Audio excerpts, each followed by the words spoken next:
Welcome to A Double and Dice with your host Kim. and Jocelyn. Pour your favorite beverage, Pull up a comfy chair. because we are ready to roll. Welcome to episode 57 of A Double in Dice. And today we're going to talk about a new card that's in the Dark Phoenix set that everybody is, I'm going to say it, goo-goo and gagaing over. The new Master Mole super rare, and why is everybody loving that card so much, and why nobody's loving the God Catcher anymore, or I guess they never really loved it. Anyways, Well, that's the thing, right? That's what I wanted to talk about, because everybody was like, oh, the Godcatcher, famous walking statue, it's broken, it's horrible, it's the worst thing ever. And now you have Master Mold, and it's even crazier, in my opinion. yeah. So why is Master Mold the hot business, and why does everybody hate Godcatcher? That's the topic of today's episode. Yep. And the funny thing is, everybody hated the God Catcher from the get-go. Yeah. So, yeah. And then So- maybe we'll talk some more Dark Phoenix. So Probably. Yeah. And a little bit of dice bag at the end just to sprinkle it in. So let's start with the cards themselves, Kim. yeah. Okay, so the Godcatcher, famous walking statue, that number 38 from the Trouble in Waterdeep set. It is a 3-cost bolt with a max 4 dice, and it is a trap. Traps are placed in your field zone when used, and you send to your use pile. So the trigger is you use an action die, such as the Godcatcher, famous walking statue. The effect is you field a 10A and 10D the Godcatcher token. It has, when the Godcatcher attacks, target character die must block this turn if able. That is the Godcatcher. So it's a very effective card, right? Like, definitely. It's a 3-cost. It's a bolt. There is a bolt global that reduces the cost of an action die you purchase by 2 on the Thor cards. That's so right. you can pay a bolt and then get it for 1, right? So 2 in total, 1 for the bolt and then 1 for the paying the cost. And you can even use, just for the global to bring it over to your prep area And if you roll the shield. For those of you that are unfamiliar, that is Becky Lynch.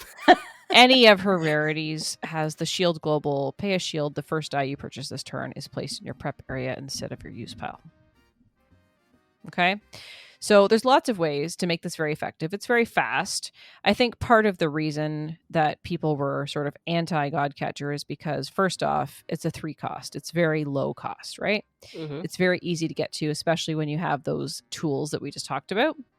The globals to make it cheaper, and the Becky Lynch global to prep it on your first turn, so you can get them rolling really fast.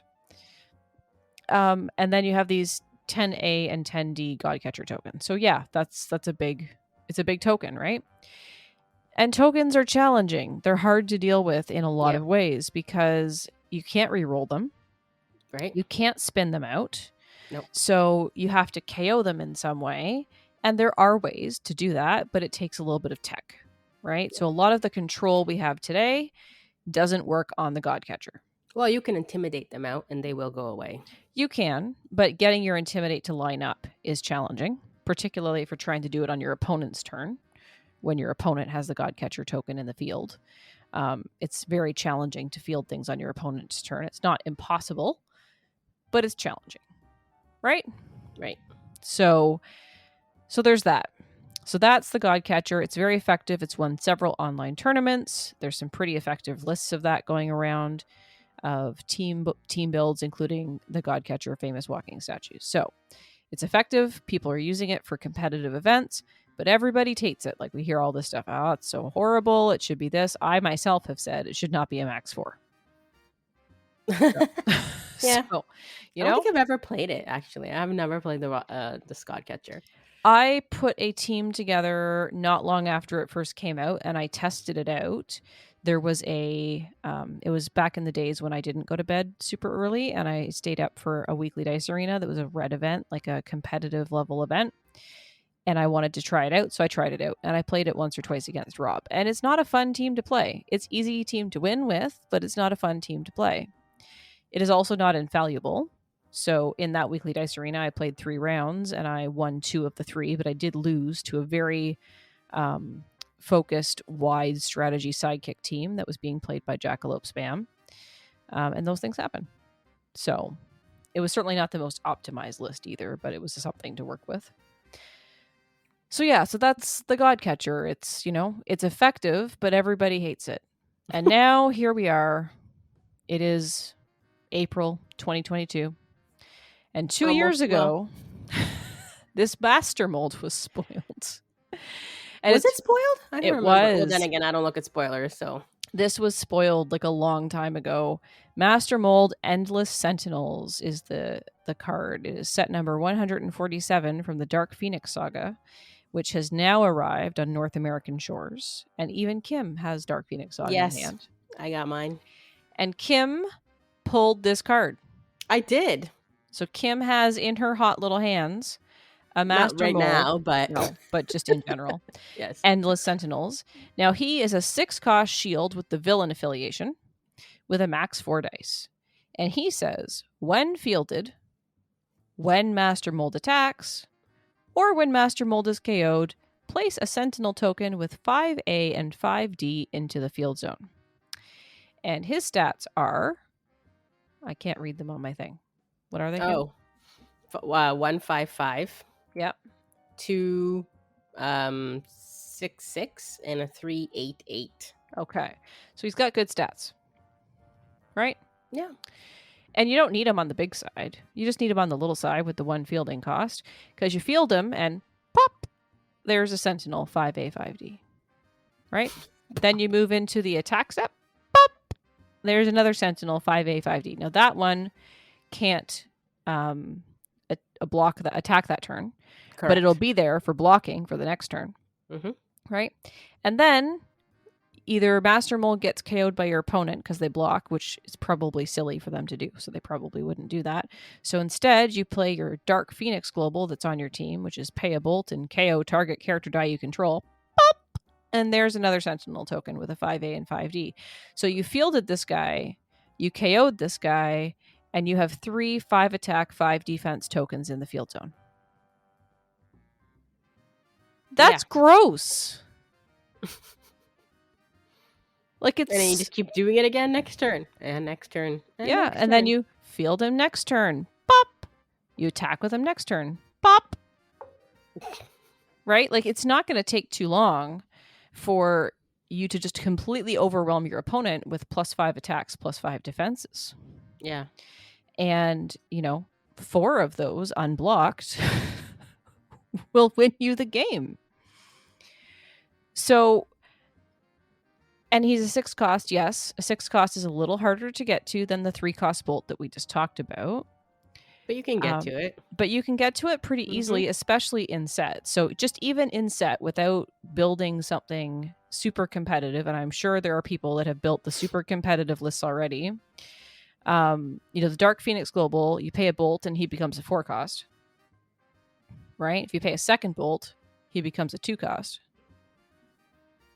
So you pay 2 bolts, a shield, and 1 other energy will get you a Master Mold.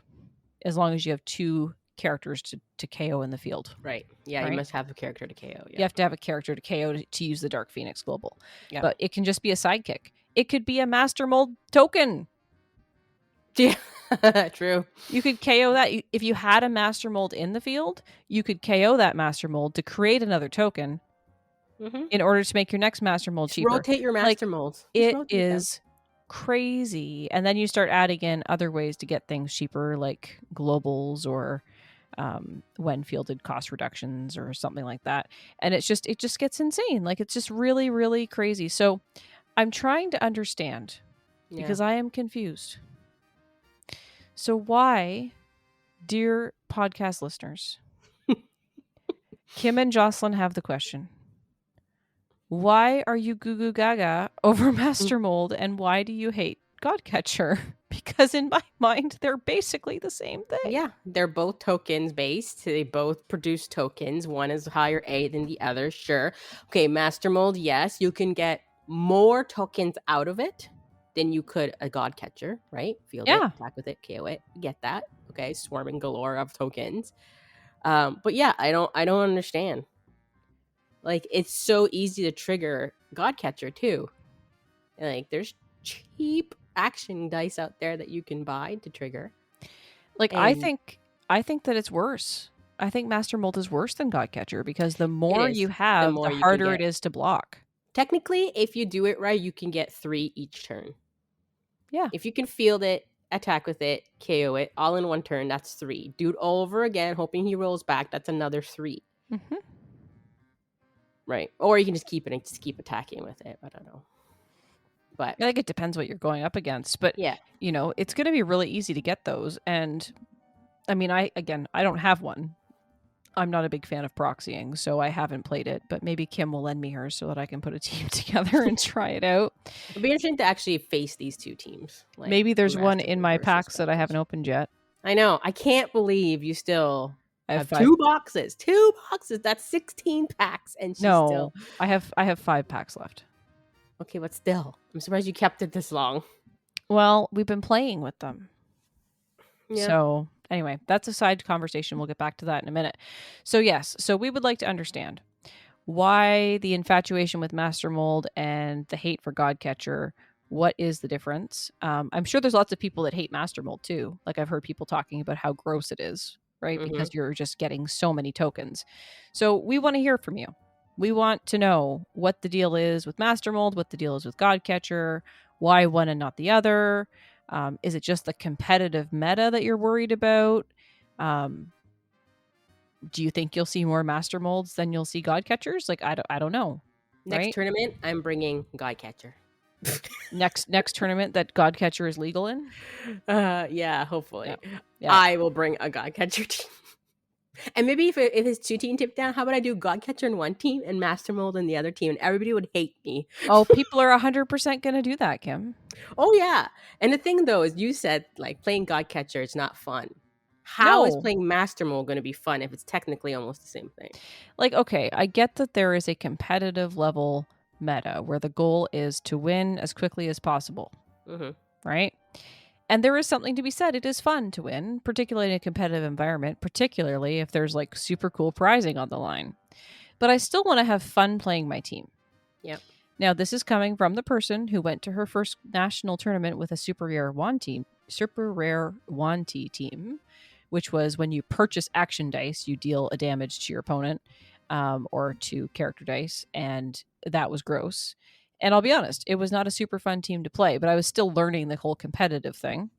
When I went to my next big tournament, I played something more fun. I played something that was effective, but more fun. And I think it just depends on the meta too, right? So I think Dark Phoenix is going to completely shake up the meta. It's not just Master Mold. There's lots of effective cards in this set. But you have to be able to deal with tokens, right? Yeah. Maybe you never know. Maybe something in Kryptonite might bring about a token handler. Yeah. There you go. There's the name, token handler. There you go. The basic action, token handler. I do think part of the reason that Godcatcher has so much dislike around it is very challenging to deal with. So Master Mold is a character, right? Mhm. So you could use control on Master Mold in that you could use the Typhoid Mary red rubber boots, which would ignore his text. Which you right? can do on a You can Godcatcher, can you? you Or does it say cannot. character? Because it says character. And what does Drax say? You can't do it on Drax either. Drax says character. Yeah. So Drax, which prevents you from purchasing or fielding a die. Drax the pacifist, I think it is. Mhm. Not the pacifier. That was a different movie. We had this discussion. we did, but that's why I brought it up. It also says character die. So it is harder to stop the Godcatcher, but at the same time, Yes. these cards we're talking about, Drax the pacifist and Typhoid Mary red rubber boots, that ignore text or prevent you from purchasing or fielding a die, those have to remain active in the field in order for them to be effective. And in today's meta, with all of the control that we have today that involves simply spinning dice to energy faces, Yeah, right? re-rolling them. Or re-rolling them and things like that, like it's a much different place than it was before. I am personally really excited about the new options that we have, which we'll talk about in a second. But maybe that's why the God Catcher gets so much dislike, is because it's so hard to deal with. Yeah, you can't really shut it down. No, you can't. You can't blanket. You can't ignore the text. You can't prevent someone from purchasing it. If you were super quick on it, there's a card. I don't remember which one it is, Kim, but it makes the, when fielded, name an opponent card, and it costs 3 more to purchase or something. In Modern? Yeah, it's from the X-Men Forever campaign box, I think. It might be Sage or something. Oh, yeah. Sage, I think it is Sage. Yeah. So there's something like that, but then you have to do it before your opponent has purchased those, and with the 3 cost, it is quite hard to do. So maybe it's just simply that it's harder to deal with Godcatcher, whereas people are interested in Master Mold because they like the go wide strategy, but also they know that there is a counter. There are ways to counter it, and it makes it maybe a little bit more of an even playing field. I don't know, but to me it feels like if you go up against a Master Mold versus Master Mold, that is going to be the most boringest game ever. Well, it would just be like a super rare 1T mirror match, right? It's just going to be like back and forth with tokens. It came down to those games came down to whichever person could roll their super rare 1T first. Right? So if you could get your super rare 1T in the field first, then you were more than likely going to win that game. So you miss the roll, your opponent gets their roll, chances are good you're done. Right? Yeah. So that's just how that team worked. Right? And then as it was around longer, people were able to tech against it and come up against it, and different teams were able to beat it. But it was a challenge to do. So I think this will be the same thing, right? People are still trying to find ways to take care of the God Catcher effectively, and I think Master Mold will be in that same boat. So we want to hear from you. Why are you all about the Master Mold and anti-God Catcher? By the way, it wasn't Sage. It's not Sage? Okay, who is it? I think it might be Scarecrow, because Scarecrow reads, when fielded, name an opposing card, replacing all previous choices. Well, Scarecrow's active dice on that card cost 3 more to purchase. That's right. That's exactly what I said, right? Scarecrow. Yeah, so it's Scarecrow from the Justice campaign box. Sage is the corrupt one, where you KO her, she can corrupt, and if you field her, she corrupts. And I think her other one is non-psychic dice cost 1 more to field. Okay. So your opponents, yeah. Right. So it's Scarecrow. Scarecrow. What's the subtitle on that, Kim? Oh, the name? Yes. Of course I went back to Sage. It's choose poorly. There you go. Don't choose poorly when you use that Scarecrow. Choose wisely. And it's a 3 cost mask. So really, it's not much people use it, but who knows? The challenge is, like we just said, it's even if you go first, it's challenging to get that die into the field before your opponent has purchased the pieces that they need. It's easy. Go second, roll 4 dice, buy it, just for the global it over. Yeah, but if you are playing against someone that has a God Catcher, they've already purchased probably at least 1, if not 2 of those God Catcher dice. That depends if they go first. They can't bring it over. No, but they're still coming. Right? They're purchased. That's true. Anyway, we digress. So that's the Master Mold God Catcher conversation, and we really want to hear your thoughts on that. So at the end of the episode, which is not right now, we're still going to talk for a little bit longer, but at the end of the episode, we will let you know all of the places that you can reach out to us, and we want to hear all of your Master Mold and God Catcher feedback. Right, Kim? Right. I'm interested to see who's team God Catcher and who's team Master Mold, or who then doesn't care. They like both. Or neither. Yeah. I like tokens. I used to use the guy from, I think is one of the D&D sets. And he does a token when he's fielded, and it's a deadly token. Yeah, Gnarls Brindas or something. Something like that. Yeah. Gnarly. 4 cost, I think, which is, I think, quite expensive. But yeah, that's a good one. I've played that one before. It's a lot of fun. Yeah, he's fun. So Gnarl. there's a couple different variations of him. One's a deadly token. Mm-hmm. One does something else. I can't remember. Just a token, I think. Yeah. So anyway, but yeah, tokens are cool. I used to play with a Squirrel Girl. Mm-hmm. right? Squirrel Girl tokens were cool. There was, Chipmunk Hunk, he had tokens. So there are cool things with tokens, and tokens are cool when they're +1/+1 tokens. Not +5/+5 or +10/10 or 10/10/5/5. We'll see. Well, I was So, thinking Kim, if now that I have Master Mold, I need to get tokens of some sort. But if I'm gonna be like getting like 3 in one turn, I'm gonna need a lot. you are going to need a lot. Well, I mean, you could just use like D6s, Yep.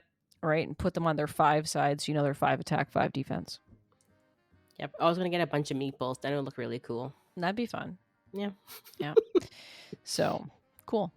All right. So since we're talking about Dark Phoenix super rares, how was when you finally got your Dark Phoenix, Kim? Yes, my one and only box. Yep. How did it go? Are you happy with it? Yeah. I mean, I got super rare Master Mold. Yes. Which I think the first thing I told you was, I think this is a hot item. And I was like, Super rare Iceman, which I'm not too whatever. It's not like one of my ones I would want from a super rare list kind of thing. And full art Power Bolt. Nice. Yeah, which is actually pretty purple because that's my favorite color. Nice. Yeah. Some good rares. I got the Colossus rare, which I'm surprised nobody really talks about him, but we'll see what his text is so people know. If I could spell Colossus, there we go. So this is a reprint of Colossus card from the AVX set. You like the AVX set? I do. I don't even know how to pronounce the subtitle. Is it Piotr? Piotr. Yep. So 6 cost fist. While Colossus is active at the end of your turn, each of your level 2 or 3 character dice deals 2 damage. Deals your opponent 2 damage, not 2 damage per Colossus die, but yeah. But each of your character dice gets each of your levels 2 or 3 character dice. So technically, if you have a few of them, that's a lot of damage you're going to be taking. Yep. So I got that guy. Cool. That Colossus. Which I'm actually surprised that's not much talk going on about that one. Yeah, I think because it existed before, even though it was a 7 cost originally, now it's a 6 cost, so it's come down 1 cost in costing price. It's late. So there's some talk about it, but I think again it depends on you being able to keep active dice in your field. Right? Yeah. Which is harder to do now than it was then. Yep. So also he's an X-Man. Yes. Which means if you're playing him in Constructed, Hope Summers, Pluripotent Echopraxia gets to copy X-Men for a 3 cost. So I can't remember else what stands out. I got a Gambit. Just one? The rare Gambit. Nice. I think I got some of I can't remember if I got I got the uncommon. I got the full set there. Uncommon, common, and the rare. Foil version of the rare. Nice. So I'm looking for foil versions of the common and uncommon because I told Jocelyn that I want foil versions of him. Yep. He is your favorite. It is hard to read his die though, isn't it? You have to really look at it, but it is a nice pink than a pukey looking brownish kind of color from before. So so he's a reroll character. So when he's fielded, he can reroll up to 2 target character dice. So that's his rare. Each that doesn't roll goes to the used pile. It hits a 5 cost. So no damage is being done. I think the one that does the damage is Psylocke. I think in the super rare that does the reroll and it goes to the used pile and deals 2 damage.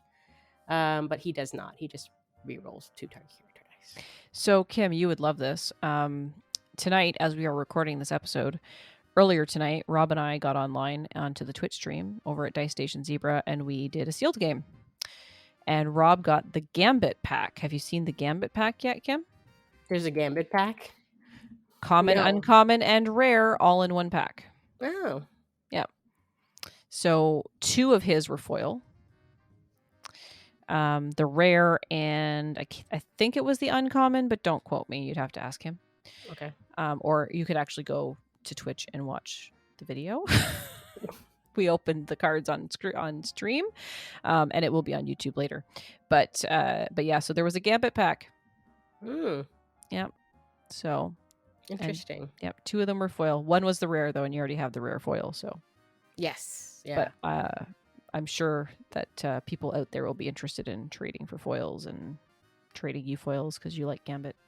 So yeah, I don't really care for foils. I get it; it's fine, whatever. But Gambit looks nice in foil, so the foils are still really well done. Similarly to the Infinity Gauntlet set, it's still hard to read the text on the foil and the non-foil in this set. But I'm looking forward to the next set because the Kryptonite Crisis, they've changed the font and it should be easier to read. So yeah. Well, so yeah, I can't remember anything else that I got that comes out of my mind. Maybe Jubilee Rare, I think. But yeah. By the way, the Psylocke is the exact same as Gambit, except it deals 2 damage for anything moved. There you go. Same cost, 5. So yeah. The Jubilee Rare is pretty good. Jubilee Rare is Fireworks. I have one of those. While Jubilee is active, when you spend energy from an X-Man character die to use a global ability or field a character die, deal 1 damage to target opponent or character die. You got the super rare too, didn't you? Well, yes, but we haven't talked about what I have yet. That's it. I can't remember anything else off the top of my head. So have you had a chance to play with any of the cards yet, Kim? I played in WDA a couple of teams, one prior to getting my box. So it was no cards on my mat and proxy dice. And recently, so this past WDA, we played online draft. Yeah. And was there anything that stood out for you when you were playing? Moira. So Moira was on my team. It was the common Moira. Sorry, the uncommon Moira. Okay. So when Wolverine is active, Moira gets +1D, which I actually had Wolverine. I'm calling him Wolverine. Well, yeah, it's Moira plus Wolverine. Wolverine. All right. So I did have a Wolverine on my team, so she would get the +1D. When fielded, your X-Men character dice gets +1A until end of turn. So that would help Mr. Wolverine, because my plan with Mr. Wolverine was to use the Mr. Sinister Global, which gives the Overcrush. Nice. And then when Moira is KO'd, prep a die from your use pile, which I actually misread and thought it was prep a die from your bag, because you always have that in your head. Yeah. It is always prep a die from your bag. Until Mike, I think, pointed it out to me, or someone pointed it out to me, that's prep a die from your used pile. And I was like, oh, that's not actually that bad. So yeah, she was actually pretty good. I had her working. There was times I had nothing in my use pile, so it was useless. But yeah, she was fun to play with. The Mr. Sinister Global with the Overcrush, that's on the super rare, right? Super rare, and it's pay 3 generic. It didn't really work out, and I guess because playing only that's the set, the Dark Phoenix set, a lot of characters have big Ds. Yeah. So it's very hard to get Overcrush through. There are some very large defenses in set. Yeah. So if it wasn't, if it was playing outset, I think it would have been okay.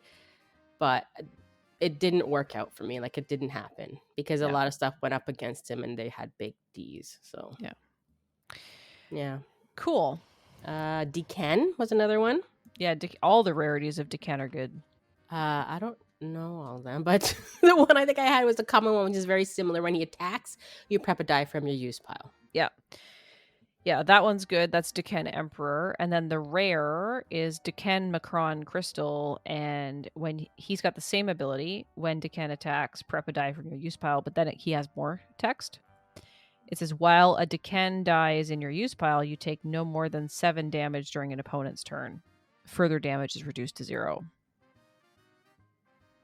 You take no more than 7 damage during an opponent's turn. Total. Yeah, so you can let some big guys through for like a lot of damage. And only it's 1 additional cost. It's a 5 cost versus the 4 cost, but I think it's worth it for the extra ability. And then the uncommon, Deken Obsessed is while Deken is active. If you take combat damage, you may use an action die from either player's use pile. Which has been ruled by the WizKids. They posted up those rulings on the Facebook page. It cannot be a continuous action die. Right, because that has to be fielded. That's right. So you just roll it, and if it rolls an action, you get to use it? It just says you use it. You use the action die. Okay. So I'm assuming that means you use the effect. Yeah, I assume so. So that's pretty cool. So yeah, Deken's pretty good. All of his rarities are good. Yeah, well, I'm glad you've gotten super to play rare too, some. which is interesting. Yeah, I don't know about that one. I haven't got that one. So what else was fun? Actually, I didn't mind the Cyclops rare. Utopia Realized, 6 cost. Well, you have 3 or more character dice in the field zone. When Cyclops attacks, deal 3 damage to target character die. It's not bad. It's not bad. I had fun with it. I used it a lot when I was playing in, not this past one, the one before. Yeah. So I had fun. I had fun with that one. I actually didn't mind it. I feel like 3 damage to a character die isn't as good as it used to be, just based on exactly what you just said, Kim, in that there's a lot of big defenses in this set. Yeah. Again, it was in set we were playing, so it was hard. Yeah. There are some stuff that are less than 2, or you can just pick out a psychic or something like that. Right? Yeah, for sure. Yeah. So, should I tell you about my Yeah. stuff? Okay. So I invested a little heavier in this set than I have in the past. So I purchased 2 displays. And then when Rob and I were at a game store, we found 4 draft packs on the shelf at one of the game stores that we go to sometimes. So we picked up those 4 draft packs. So I've got 2 displays plus 4 draft packs, or plus 2 draft packs, sorry, because we split them. So at this point, as I mentioned, I have 5 packs left that I have not opened. I have my hand on them right now. They're right in front of me on my desk. The first 7 packs plus the 2 packs that we purchased at the game store, we just played against each other on the kitchen table to get back into the habit of playing some Dice Masters, because we haven't played in a while. We've been playing a lot of HeroClix because they've been releasing product. So we are getting back into the Dice Masters habit. So it was fun. And what we do is we just open a pack, we build out of that pack, and we play a game against each other. So that's what we've been doing. And then we did our last pack from our displays on a Twitch stream. And then now we're going to do the next 8. So we've done 2 streams now, and then there'll be 6 more streams on the Dice Station Zebra Twitch channel to finish out our displays. So at this point, I've got a pretty good collection. In my first display, I did pull 3 super rares. So I have Magneto, Mystique, and Jubilee. Jubilee's pretty good. She's one of the hot business super rares. So she's X-Men field leader. 4 cost bolt. While Jubilee is active, when you field a character die, she deals 1 damage to your opponent and 1 damage to target character die. So that's pretty good. There is a counter to her. Like Black Widow Agent would counter her, but there's also a counter directly in set that has the same effect. I can't remember who it is. It might be a Cyclops. Oh, really? Yeah, that prevents 1 damage from character die's ability. Oh, prevents? Yeah. I can look it up for you while you're...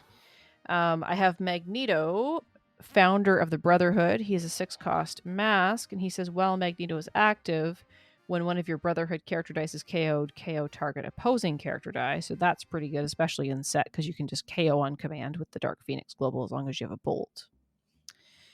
And then Mystique says she walks among us, and she's a 3 cost mask with the Brotherhood and villain affiliations. And she has Team Watch, spin target opposing character die to an energy face of your opponent's choice. So Team Watch triggers when she's active, and you field a character die that shares her affiliation. So what's great is that she's got Brotherhood and villain, so it's really easy to trigger that. You could just field anything that has Brotherhood or anything that has villain, and you could start spinning your opponent's characters out. Did you find it, Kim? Well, the only thing that prevents in the set is a Mr. Sinister. While he's active, prevent non-combat damage dealt to your other character dice. So maybe it's not the word prevent, but there is something that reduces damage by 1. Let's see, by reduces. Okay, here we go. Mystique. Oh, it's a Mystique. Yeah, when Mystique is active, reduce damage from opposing character abilities by 1. So there you go. So that's Yeah. a direct counter to the Jubilee. And that's a 2 cost, so it's a bit cheaper than Agent. And that must be the uncommon? That is the uncommon, yeah. Yeah, because I don't have that one yet. I don't think I have that one either. I think Rob has it. I'm pretty sure Rob pulled it because I remember reading it when he got it, and I'm like, oh, that's a direct reprint of Black Widow Agent. Except it doesn't have the second ability. Right. So Black Widow Agent can't be targeted by opposing global abilities. Yes, people. That should be in bold. But Mystique doesn't have that part. So yeah, so there is a direct counter to Jubilee in set, but as we mentioned, there's lots of ways to get around that. So yeah, I think there's a lot of fun cards in this set. I did not play at the time that some of these cards were in previous sets or previous iterations. Like we talked about the Colossus, the Dark Phoenix Global used to be on the Blue Eyes White Dragon Global in Yu-Gi-Oh! Only on the Super Rare though. Now it's on all rarities of the Dark Phoenix, so it's easily accessible. Yeah, on the rare blue eyes. Sorry, rare. I like all the Deathbirds. So the Deathbird cards are pretty good. The 2-cost Shield, she's the common Deathbird Treacherous. She's deadly. She's a villain and she's a Shi'ar affiliated. Pineapple. Yep, that's the one. The uncommon Deathbird Usurper is a 3-cost shield, and while she's active, when you KO an opposing character die with 3 defense or greater, deal 3 damage to your opponent. So not when she does, but when you do, as a like anytime you do that. And then the rare War of Kings, also a 3-cost, as when fielded, target character die cannot block this turn. I can't remember if I have it. I think we have 1 Deathbird. Yeah. So I have all of those, and they're really effective. So yeah, there's some really fun stuff in this set, and if you were not so sure about picking it up, I would encourage you to do so. It's been a lot of fun to play. I'm enjoying playing Sealed. I already have some great ideas for some casual-ish, like non-competitive teams that I want to build. There's some synergy around, like there's a lot of Wolverines synergy. While Wolverine is active, this happens. Like you talked about with the Moira, there's a lot of cards that have text like that. And also there's a Lilandra and Gladiator thing going on because they're both Shi'ar folks. And that's pretty cool. I actually pulled that in one of my packs. I was trying to make it go off. It didn't go off quite as well as I would have liked to, but when Lilandra is KO'd, Gladiator gets a loyalty token, and loyalty tokens give the character +1 attack and +1 defense. That's another big one on this set, these loyalty tokens. Yeah. And he already has Overcrush on his stats, and his stats are 5, 5, 6, 6, 7, 7. So if you get him on level 3, he's a 0, 7, 7, and then you start KOing Lilandra, and he just stacks up. So it's really easy to get him to 9 or 10, and he's got Overcrush. Right? So it's pretty cool. He's a 6-cost, but again, not hard to get to a 6-cost these days. Nope. So yeah, so I really like it. I'm really happy with everything that I've pulled so far. There's some cards that I'm missing like a ton of, and other cards that I have extras, but like I said, I have a display plus 2 extra packs. I'm into my second display. My 2 displays and Rob's 2 displays came out of the same case, so that we have that going for us. And in my second display, I did pull a full art textless basic action card, which is my first ever, and I'm very excited. And I have the front line. So yeah, it's beautiful. Mine first one too. So yeah, sorry, Matt, I'm not giving that up. No. So yeah, I didn't get one in Infinity Gauntlet. So yeah, I didn't get it either. The other thing that I did that I found was, again, maybe I'm losing my words. That was pretty cool. Anyway, that's what I'm trying to get to. I had never played with the Arch Nemesis basic action card. I don't know if this is a reprint. I feel like there was another one named this before. I think so. I think it was actually in a not too far set. I feel like it might have been a DC set, but I could be making that up. Oh, maybe take a look. So Kim's going to look while I read it for you. It wasn't the action that was effective when I played it. It was actually the global. So the action says target character die you control and target opposing character die deal damage to each other equal to their A. Now that's similar to Confront the Mighty, I believe. Yeah. But Confront the Mighty is only a 2 cost, maybe? Yeah, it's cheap. Whereas Arch Nemesis is a 4 cost. However, Arch Nemesis has a global ability on him, and he says pay a shield.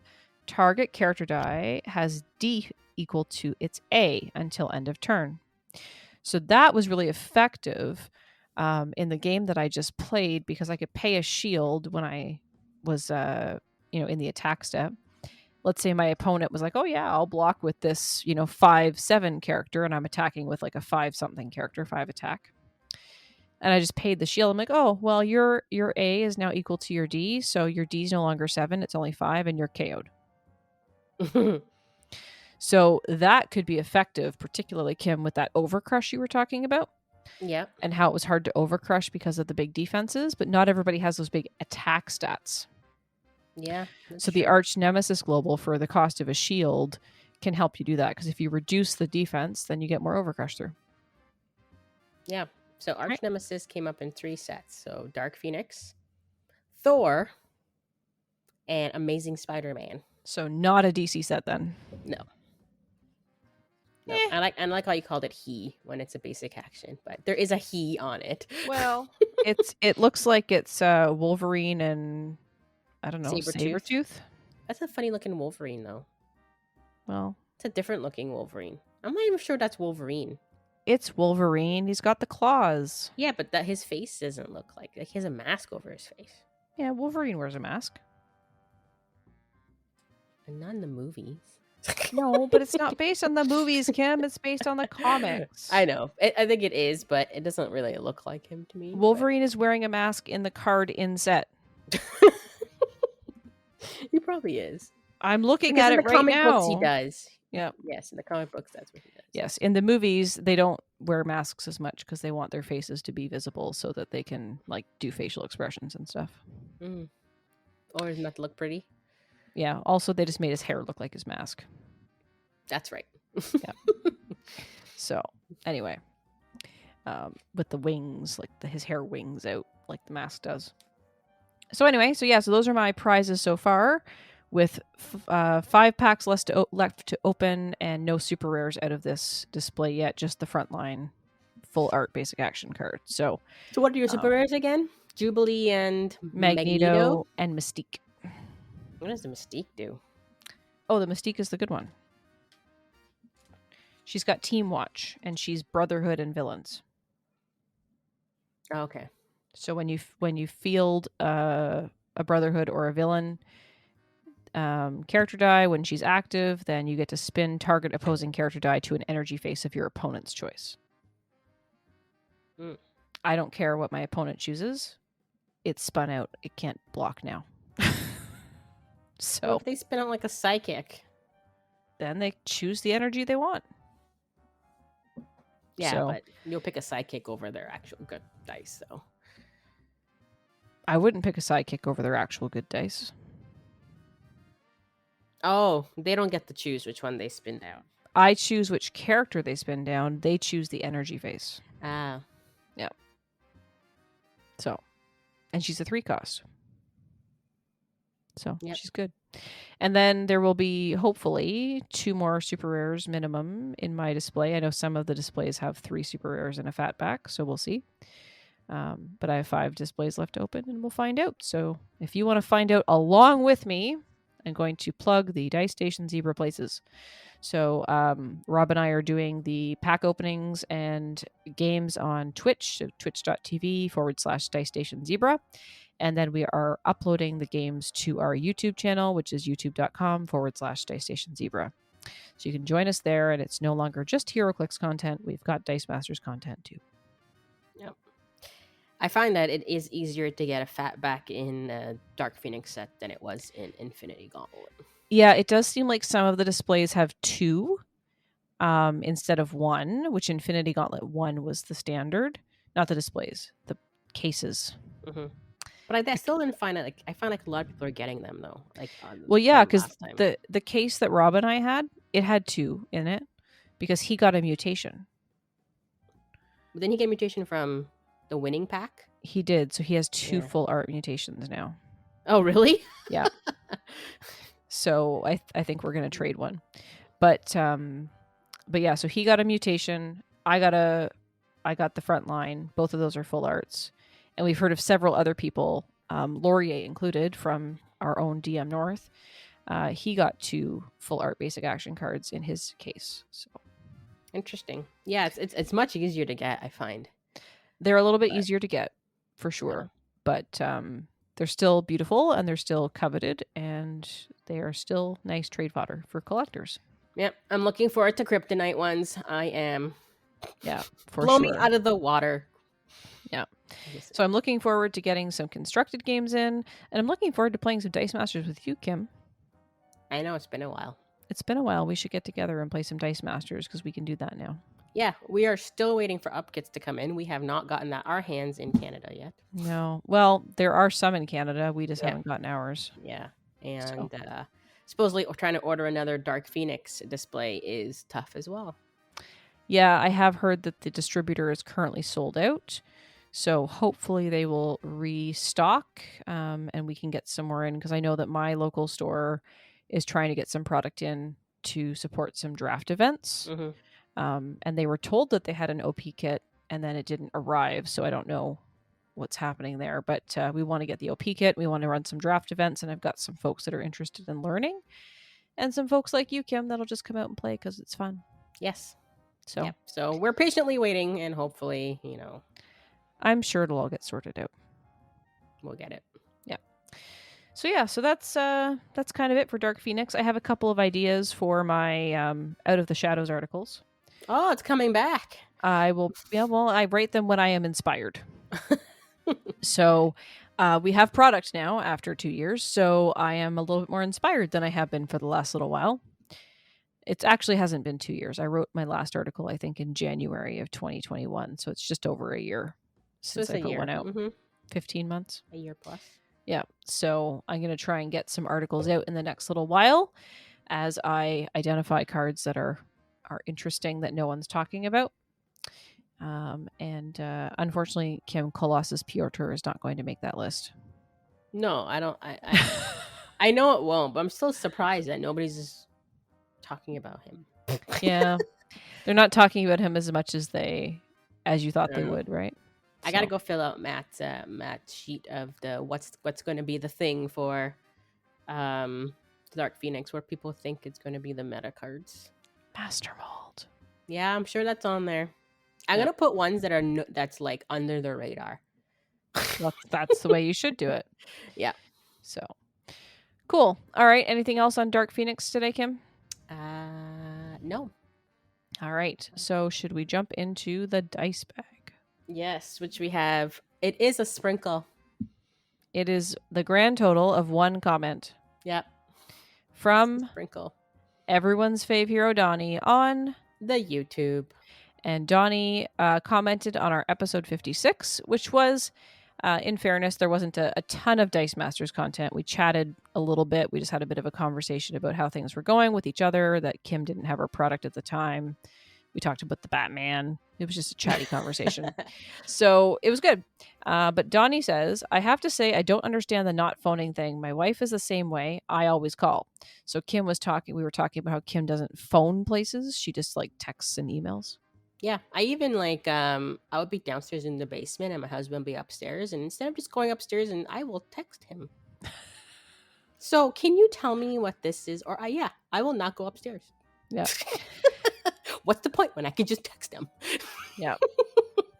Donnie continues and says, Kim, I hope your stuff comes soon. So yes, Donnie, it did. Thank you. So that we're good. Your hopes were helpful.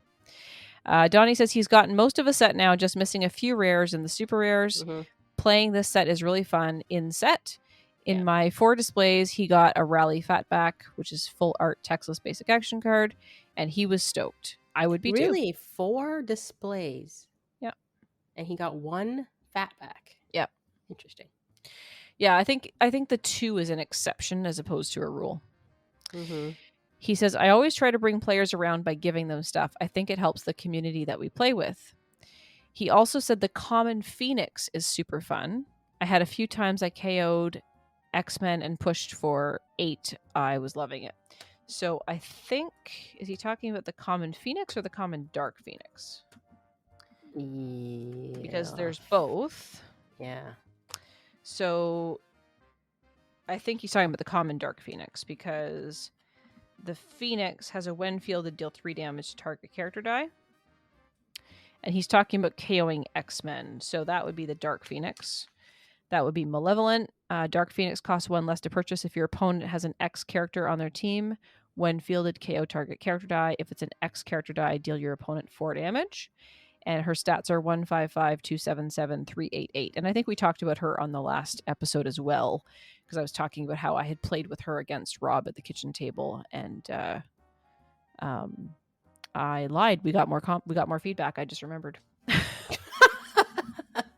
So I was talking about how we were playing at the kitchen table, remember? And we were talking about the soundtrack to Dice Masters. Oh, yeah, that's right. Yeah. So I did hear from Andy May. So Andy May sent a message after listening to the podcast, and he sent a recommendation for some music. He said, since you seem to dig music and this is local to you, the March 11th was about the Happiness Project from one of the guys from Broken Social Scene. He said the podcast is not local to you, but BSS was. So I don't know if you know Broken Social Scene, Kin, but No, they're a Toronto band, and they basically consist of like every Canadian ever. I'm kidding. That's a joke. Their band is quite large and contains many let's call it casual players. So there's like a core group of folks that are part of the band, and then other people sort of come in sometimes and drift off and do other things. So Feist was part of Broken Social Scene for a while, and a couple of other people have been, and they also do their own side projects and things like that. So they're a pretty cool band, and I'm a big fan. So it was really cool that Andy sent that suggestion, and I am going to check it out. So the podcast is called The 11th, and the March 11th episode was about the Happiness Project, which is like a subset of the Broken Social Scene group. So yes, that is the other feedback that we received. So there was 2 pieces of feedback. Little sprinkles. A couple sprinkles. Yeah, I'm glad that I remembered. So sorry, Andy, I didn't mean to forget about you. I just checked the usual places, and I don't always get feedback on my Facebook Messenger, so I had to go back and double check that. So, but yeah, so it was great to hear from Andy. It was great to hear from Donnie.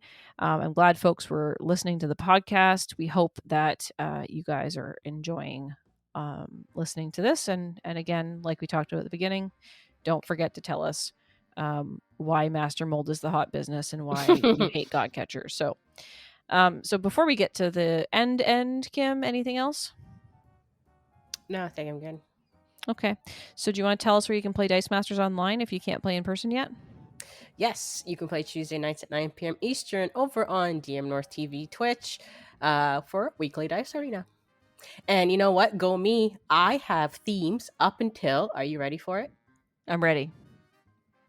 June 7th. Wow. I know. I sat down today and I was trying to think of a theme for next week, and I ended up barfing all over that. So I guess just kept coming to my head. So also I do want to thank Brit Roller Sticks. I did steal a couple from their website that he has themes on there. So which I think one of them is actually going to happen next week. So yeah, look at me go, right? So Nice. I am fully up to date until June. Amazing. I know. Well, things could change, but at least something's there. You never know. So that is happening on Tuesday nights. I did say it's 9 o'clock Eastern. So if you go to our Discord, or if you go to the Dice Masters Discord, which we always plug into our show notes in the podcast, there is a weekly Dice Arena channel, and then you can just type in .format, and you can see the theme for the week. Excellent. For the upcoming week. And Thursdays at 4 o'clock Eastern is Dice Fight, which is run purely on the Discord, the Dice Masters Online Discord. Mm-hmm. So you can go there. Same thing. You can check out the theme by typing in .format. And we are unsure if there's a Dice Social coming up in April. Yeah, more details to follow. Yep. So if it does come out, you will see it posted on our website and socials and all that fun stuff. Yeah. Other than that, I think that's it. Okay. I did want to call out, Kim, that the Dice Fight folks have leveraged one of our themes. Oh. So this week, this podcast will be, After they play. after they play. But they're using the flippity flip format. Oh, yes. That we used previously. So they did call us out that it was our suggestion. So that was a fun format. And if you're looking for something fun to do at your local store, you build your own flip cards. So basically you take any 2 cards of the same character that are the same dice and you sleeve them. So you've got one side and the other side, and then you flip them over one per turn. And you can't flip a card a second time until you've flipped all of your cards. And you do it even with your basic actions. So it's a lot of fun. We had a lot of fun with that one. So the Dice Fight folks are using that theme this week. Nice. But again, as mentioned, this podcast will come out after that happens. So, but yeah. There's also some occasional events happening. So, stay tuned to the Discord, the Facebook, all of those places. Sometimes David is putting out events at Dueling Grounds, which are online events. So you can check out for those. There's a channel for that as well on the Dice Masters Online Discord. Yes. Dueling Grounds. That's right. Yep. Kim has to remember that one. Yes. I don't think he has posted anything. I think he was talking about doing, a one-off tournament. But it has not been official format yet or anything out for that. Not firmed up yet. So, yeah. But watch out. I'm sure he will post something at some point. Okay, so again, reminder, send us feedback on the Master Mold versus the God Catcher. What's going on there? What's your thoughts? What's your ideas? What do you feel versus the rest of the world?